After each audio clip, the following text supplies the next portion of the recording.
Полиция Нью-Йорка в понедельник обнародовала фото подозреваемого в причастности ко взрыву в районе Челси на Манхэттене, в результате которого в субботу пострадали 29 человек. По данным властей, 28-летний житель Нью-Джерси Ахмад Хан Рахами, американский гражданин, может быть вооружен и очень опасен. Пока его разыскивают только для допроса.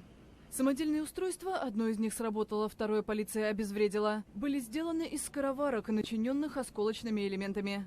По данным ФБР, они оказались идентичными бомбе, взорвавшейся на бостонском марафоне в 2013-м.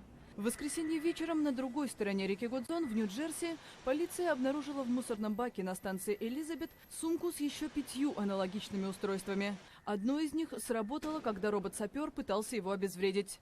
Спецслужбы ищут доказательства, указывающие на связь между взрывом в Нью-Йорке и самодельными бомбами, обнаруженными в Нью-Джерси.